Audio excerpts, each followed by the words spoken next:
तीनों के शरीर से पसीना बहने लगा और एक भयानक चेहरा अंदर दिखाई दिया।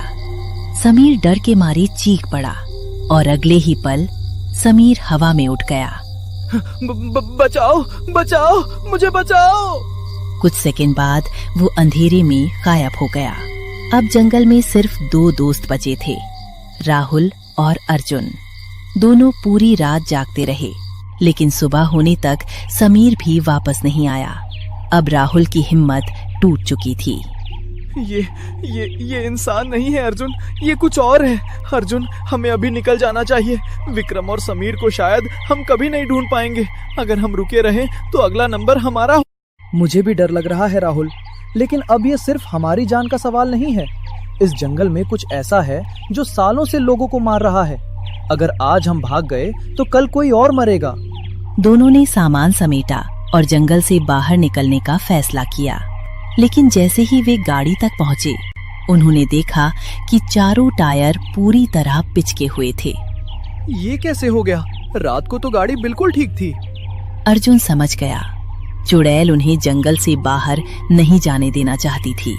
दोपहर होते होते दोनों पैदल जंगल के बाहर निकलने लगे।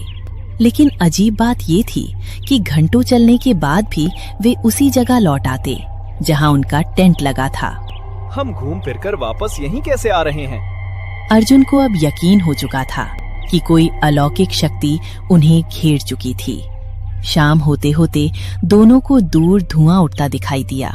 कुछ देर बाद उन्हें जंगल के किनारे एक छोटा सा गांव दिखाई दिया। गांव में प्रवेश करते ही लोगों ने दोनों को अजीब नजरों से देखा।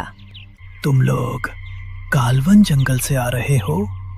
हाँ बाबा, हमारे दो दोस्त गायब हो गए हैं। तो वो फिर जाग गई है। रामदास बाबा ने पूरी कहानी सुनी, फिर गहरी सांस लेकर बोले, आज से लगभग 50 साल पहले इस गांव में एक लड़की रहती थी। उसका नाम था राधा।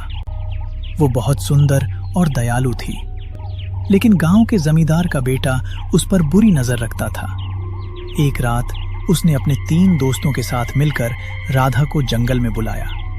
वहां उन्होंने उसके साथ अत्याचार करने की कोशिश की। राधा उनसे बचकर भागी, लेकिन वे चारों उसका पीछा करते रहे। आखिरकार उन्होंने उसे एक पुराने बरगद के पेड़ के पास घेर लिया। राधा ने मदद के लिए बहुत चीखें मारी, लेकिन उस रात कोई नहीं आया।